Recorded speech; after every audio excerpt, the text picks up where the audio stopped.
Universe நேர்களுக்கு எனது அன்பான வணக்கத்தை தெரிவித்துக் கொள்கிறேன் தோழர்களே. கனிமொழி அவர்களும் பாரதி அவர்களும் சில கருத்துக்கள் சொல்லியிருக்கிறாங்க. என்னன்னு கேட்டீங்கன்னா, என்னமோ இவர்கள் போட்ட பிச்சையில் தான் தமிழ்நாட்டில் தமிழர்களும் அரசியல் கட்சிகளும் வாழ்ந்து கொண்டிருக்கிறது மாதிரி. தோழர் கனிமொழி அவர்கள் ஒரு கடுமையான ஒரு வார்த்தையை சொல்லியிருக்கிறாங்க. என்னன்னு கேட்டீங்கன்னா, எங்களை எதிர்த்தவர்களுக்கெல்லாம் நாங்கள் மலர் வளையம் வைக்கக்கூடியவர்கள் அப்படின்னு ஒரு வார்த்தையை சொல்லியிருக்காங்க. இதுக்கெல்லாம் பதில் சொல்லணும் அப்படின்னு கேட்டா உங்க மனசெல்லாம் ரொம்ப கஷ்டப்படும், காயப்படும். அதெல்லாம் தின்னு கொழுத்து போய் வீட்டுக்குள்ளே இருக்கிறவங்க வீட்டுல எல்லாம் அவ்வளவு சீக்கிரம் இளவெல்லாம் விழுகாது. அப்போ அரசியல் கட்சிகள் அரசியல் கருத்துக்களை பேசினால், திமுகவை எதிர்த்தால் நீங்க போய் மலர் வளையம் வைக்கிறத தான் போய் நீங்க சொல்றதா நீங்க சொல்லுவீங்க. ராஜாஜியின் வயசு அரசியலில் அவர் கடைசியாக இருக்கிற பொழுது அவரை குள்ளுகப்பட்டர் என்று சொல்லுவார்கள். மூதறிஞர் ராஜாஜின்னு சொல்லுவாங்க. ஏன்னா அவரோட வயசு அப்படி. அவங்களுக்கு போய் நீங்க போய் மலர் வளையம் வைப்பீங்க. ராஜாஜி எத்தனை வயசுல இறந்தார்? கருணாநிதி மரணிக்கும் போது என்ன வயதோ அந்த வயதொட்டு தான் அவரும் இறந்தார். என்னம்மா நீங்க போய் நேரா போய் மலர் வளையம் வச்சுட்டீங்கன்னா, நீங்க ராஜாஜி உங்களை எதிர்த்தார் அப்படின்னா மலர் வளையம் வச்சிருவீங்களா? அது உங்களுக்கு வரலாறா? ராஜாஜி பேரறிஞர் அண்ணாவை எதிர்த்தார் சித்தாந்தத்தின் அடிப்படையில். அண்ணாவிற்கே மூத்தவர், கருணாநிதிக்கு மூத்தவர் கிடையாது. கருணாநிதி அண்ணாலாம் சொல்லலாம். என்ன பேச்சு பேசிக்கிட்டு இருக்கீங்க? என்ன மலர் வளையம் வச்சீங்க நீங்க? பேரறிஞர் அண்ணா 1949 செப்டம்பர் 17 துவங்கிய கட்சியின் போது உங்க அப்பாவுக்கு வயசு என்ன? என்ன பேச்சு இது? இதே கருத்தை ஆர் எஸ் பாரதி சாரி நம்ம வழக்க சொல்லி, ஏன்னா அவங்க இப்ப புது கூட்டாளி உருவாகி இருக்கிறாங்க. அந்த அடிப்படையில் சொல்ல ஆர்.எஸ். பாரதி தலைவலி தைத்து மண்டேலி இல்ல, இப்போ மண்டை அடிச்சு அப்படியே கொதிச்சு போய் கிடக்குறானுங்க, புலம்பிக்கிட்டு அலைகிறாங்க. எங்களை எதிர்த்தவர்களுக்கெல்லாம் நாங்கள் கல்லறையில கொண்டு போய் வச்சோம், சின்னத்தை நாங்கள்லாம் மாத்திருக்கோம். நாங்க இன்னும் அப்படியே மாத்தல. கம்யூனிஸ்ட் மாத்திருக்காங்களா? என்னமோ உங்களுக்கு தான் வாய் இருக்கு, என்னத்தையும் பேசிக்கிட்டு தெரியுதாதங்கப்பா. மற்றவர்களாம் முட்டாள் மாறு நினைச்சுக்கிட்டு.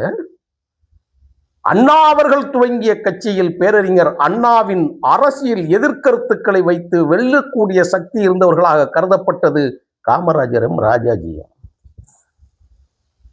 அண்ணா அவர்கள் எதிர்க்கும் போதே ராஜாஜி மூதறிஞர் சொல்லி இருக்கிற. காமராஜருக்கு வயசு என்னப்பா நேரம்?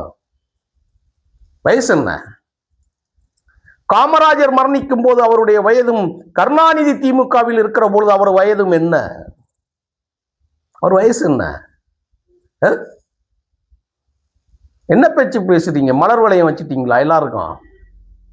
எங்களை எதிர்ப்பவர்களுக்கெல்லாம் நாங்கள் மலர் வளையம் வைக்கக்கூடியவர்கள். ஆமா, மலர் வளையம் வைக்க போறீங்க.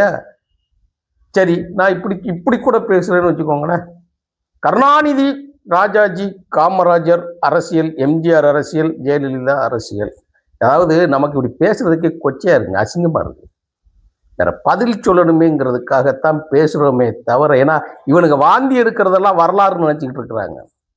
இந்த வாட்ஸ்அப்ல பேசுறதெல்லாம் வரலாறுன்னு நினைச்சுக்கிட்டு இருக்கிற மாதிரி இவனுக்கு வாந்தி எடுக்கிறதெல்லாம் வரலாறுன்னு நினைச்சுக்கிட்டு இருக்காங்க. இவனுக்கு சொல்றதெல்லாம் வரலாறுன்னு எழுதிட்டு இருக்காங்க. டேய், எரிமலைங்கிற ஒரு புத்தகம் சாவர்கர் எழுதினார். உண்மையும் இருக்கு, பொய்யும் இருக்கு. அப்படித்தான் நெஞ்சுக்கு நீதியில இருக்கு. அவங்க எழுதினதெல்லாம் வரலாறு ஆயிருமா? மான்கள் தன்னுடைய வரலாற்றை எழுதுகிற வரை புலியின் வரலாறும் சிங்கத்தின் வரலாறும் தான், யானைகளின் வரலாறும் தான் பேசப்படுமே தவிர பூனைகளுக்கும் வரலாறு உண்டு, எலிகளுக்கும் வரலாறு உண்டுன்னு அவங்கவுங்க பார்வையில் தானே வரலாறு எழுதுவாங்க. நீங்களா எழுதி வச்சுக்கிட்டு நீங்களா பேசிக்கிட்டு இருந்தா எப்படி? நீங்க என்ன பெரியாரா? பேரறிஞர் அண்ணாவா?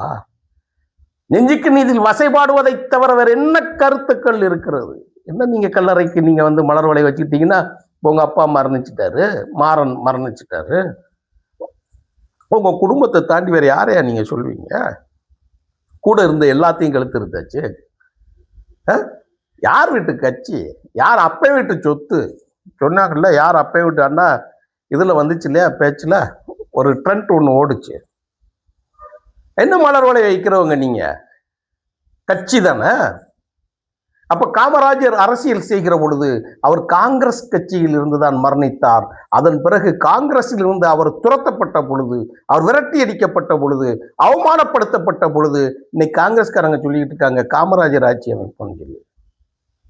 அந்த காங்கிரஸ் தோழர்களுக்கு இருக்கக்கூடிய நன்றி உணர்ச்சி கூட உங்களுக்கு இல்லையே. அண்ணாவின் காலத்தில் அண்ணாவின் அரசியலை இன்று வரை வென்றெடுக்கக்கூடிய பாடுபட்டவர்களுக்காக நீங்க அண்ணாவின் பெயர் எங்கேயாவது நீங்க பேசுறீங்களா? அப்போ எம்ஜிஆர் நோயால் மரணித்தார், ஆனால் அரசியலில் அவர் தோற்கவே இல்லை. உங்களால் அவரை தோற்கடிக்கவே முடியவில்லைங்கிறது தான் உண்மை. என்ன மலர் வளையம் வச்சீங்க நீங்க? மலர் வளையம் வச்சீங்க. எம்ஜிஆர் தான் உங்களை கூப்பிட உட்கார வச்சிருந்த. அவர் மரணிக்கும் வரை அரசியல் வெற்றி என்கின்ற வார்த்தையே உங்கள் கட்சிக்கு கிடையாது.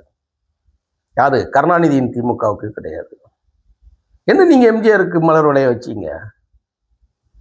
யோசிச்சு பார்த்தா உங்களுக்கு அப்படியே முடியல. வேற என்ன பேச முடியும் நீங்க? ஒண்ணு வேண்டாம். ஜெயலலிதா அரசியலுக்கு வந்து எத்தனை வருஷம் ஆச்சு? ஜெயலலிதா கட்சி ஒரு தனி கட்சி துவங்கும் போதே வெற்றியை பெற்றவர். அதுக்கு பிறகு 2 வருஷத்துல ஆட்சி கொண்டாங்க. 91 அப்புறம் இந்த கருணாநிதியின் அரசியல் ஜெயலலிதாவை ஏற்றுத்தான் இருந்தது. ஜானகி அவர்கள் வெளியே போயிட்டாங்க. நாவலர் அவங்க வாட்டிக்கு வந்துட்டாங்க. நாவலரும் சேர்த்தே இங்கிட்டு வந்துட்டாங்க. அவங்க ஒன்று சேர்ந்துட்டாங்க, விட்டு கொடுத்து விட்டார்கள். 2 ஆண்டுகளில் வெற்றி பெற்ற ஜெயலலிதாவை எதிர்த்துத்தான் ஜெயலலிதா மரணிக்கும் வரை நீங்கள் போராட வேண்டியிருந்தது. அதுதான் உண்மை. நல்லா தெரிஞ்சுக்கோங்க. வரலாறை வந்து நீங்க சும்மா நாங்கெல்லாம் பேச ஆரம்பிச்சிட்டோம்னு வச்சுக்கோங்களேன், நீங்கெல்லாம் பதில் சொல்லியே நீங்க செத்துருவீங்க, அவ்வளவுதான் வச்சுக்கோங்க. பதில் சொல்ல முடியாது. மோசமான வரலாறு. கருணாநிதி எதிர்த்த வரலாறு இருக்கு இல்லையா, மோசமான வரலாறு. ஏன்னா ஒருபோதும் தமிழர்கள் ஏற்றுக்கொள்ளாத ஒரு தலைவர் கருணாநிதியின் திமுகவையும் கருணாநிதியோட அரசியலையும். அதான் உண்மை. ஜெயலலிதா எடுத்து எத்தனை வருஷம் இருந்துச்சுங்க? கூட்டணி கட்சிகளின் ஆதரவோடு, கூட்டணி கட்சி தலைவர்களின் ஆதரவோடு. அப்படித்தான் நீங்க ஆட்சிக்கு வந்திருக்கிறீங்க. எம்ஜிஆர் ஆதரவோடு. அதை தாண்டி நீங்க எங்க வந்திருக்கிறீங்க? மைனாரிட்டி ஆட்சி தமிழ்நாட்டில் நடந்ததும் அந்த மைனாரிட்டிக்கு துணை கொடுத்த கூட்டணி கட்சிகளின் ஆதரவோடு தான் நீங்க ஆட்சியில் இருந்தீங்க. அப்பயும் உங்களால் வர முடியல. அந்த ஜெயலலிதா அவர்கள் கடைசியில் 10 ஆண்டுகள் முதலமைச்சராக இருந்தார். அவர் மரணிக்கும் போது முதலமைச்சராகவே மரணித்தார். நல்லா தெரிஞ்சுக்கணும். இதை நாங்கள் சொல்றதுக்கு உண்மை, வரலாறு உண்மை தானே. யாகவாராயினும் நாக்காக்க, அது ரொம்ப முக்கியமானது. நாக்க காக்கணும். என்ன நீங்க விஜய்கிட்ட தோத்துட்டீங்கன்னா தோத்துட்டீங்க. மரணித்து கிடந்த விஜயகாந்துக்கும் புதைக்கப்பட்ட விஜயகாந்தின் கட்சிக்கும் ஒன்றுமில்லாத கட்சியை தூக்கி கொண்டு வந்து 10 சீட்டு கொடுக்கிற போது திமுகவின் கள்ள வரலாறு தமிழர்கள் புரிந்து கொண்டார்கள். கூட்டணி கட்சிகள் புரிந்து கொண்டது. அது ஒரு தீய சக்தி, தீய சக்தி, தீய சக்தின்னு சொல்லி விஜய் சொன்ன மாதிரி. என்ன அரசியல் பண்ணீங்க நீங்க? 2 வருஷம் கட்சி ஆரம்பிச்சு 2 வருஷம் டைரக்டா முதலமைச்சர் ஆயிட்டாப்ல. எம்எல்ஏ கூட கிடையாது, கவுன்சிலர் கூட கூட விஜய் நேரடியா முதலமைச்சர் கட்சியை. உண்மையை தானே சொல்லணும். நீங்க என்னத்தையா கத்தி கத்தி பேசி ஸ்டாலின் தோத்ததவே நீங்க மறக்க நினைக்கிறீங்களே. எங்க இப்ப திருப்பி நில்லுங்க பார்ப்போம். டெபாசிட் கிடைக்காது. அதான் உண்மை. டெபாசிட்டே கிடைக்காது உங்களுக்கு. மக்கள் அப்படி கொதிப்புல இருக்கிறோம் அப்படிங்கிற வரலாறு எங்களுக்கு தான் தெரியும். ஏன்னா நாங்க களத்துல இருந்தோம். நீங்கள் எடுக்கப்பட்டு கொடுக்கப்பட்ட கையில் வைத்திருந்த பணத்தை வைத்து வெற்றி பெற்று விடலாம் என்கின்ற உங்களுடைய கணிப்பு பொய்த்து போய்விட்டது. அதுதான் உங்களுக்கு முக்கியமாக இங்க நடக்கக்கூடிய நேரம். அதனால் நீங்க போய் எதிர்த்தவங்களுக்கெல்லாம் நாங்க மலர் வளையம் வச்சுட்டோம், சொந்த சின்னத்துல ஆமா சொந்த சின்ன வைக்கலாம். இப்போ வந்து என்ன நடந்திருக்கு தெரியுமா? ஒரிசால ஒருத்தன் கட்சி வச்சிருந்தான். புருஷனும் பொண்டாட்டியும் 2 பேரும் கட்சி வச்சிருந்தான். அவங்க வாட்டிக்கு இருப்பாங்க. 2 பேரும் தான் உறுப்பினர். 2 பேரும் அது வாட்டி கிடக்கும். இன்னைக்கு மம்தா கட்சியோட நாடாளுமன்ற உறுப்பினர்கள் இருக்காங்க இல்லையா, மொத்தமா பதவி விலகி அப்படியே கொண்டு போய் அங்க சேர்ந்து இன்னைக்கு அந்த கட்சின்னா அப்படியே தான் இருக்கும். அது கட்சியாக இந்தியாவின் பெரிய கட்சி வரிசையில் வந்துருச்சு அது. அது மாதிரி மீண்டும் சொல்கிறேன், ஆப்ஷனுக்குரிய கட்சி தான் திமுக. அந்த ஆப்ஷன் கட்சியில் இருக்கக்கூடிய யாராவது இறந்துட்டா, யாராவது இல்லைன்னா அந்த இடத்துக்கு கொஞ்ச நேரம் இருந்துட்டு காபந்துக்கு கவர்னர் ஆட்சி நடக்கும் இல்லையா, அது மாதிரி தமிழ்நாட்டிற்கு மக்கள் தலைவராக இருப்பவர்கள் இறந்து விட்டால் அந்த இடத்துக்கு வந்துட்டு ஃபில்லப் பண்ணிட்டு அப்படியே போயிடுவாங்க. திருப்பி நீ போப்பா அப்படின்னு சொல்லி மக்களை விரட்டி விட்டுருவாங்க. அதுதான் உங்களுடைய உயரம் தெரியாமல், உங்களுடைய தகுதி தெரியாமல் ஆடாதீங்க. அதெல்லாம் நம்புறதுக்கு இல்லை.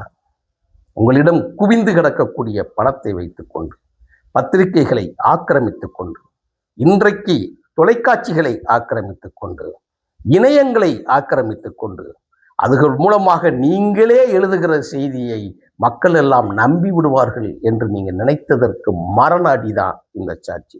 ஆனால் தோழர் கனிமொழி அவர்களும் தோழர் RS பாரதி அவர்களும் உங்கள் வார்த்தைகளை திரும்ப பெற்றுக் கொள்ளுங்கள். மலர் வளையம் அனைவருக்கும் தான் இருக்குது. அனைவர் வீட்டிலும் மரணம் வரும். அனைத்து தலைவர்களும் தான் மரணிப்பார்கள்.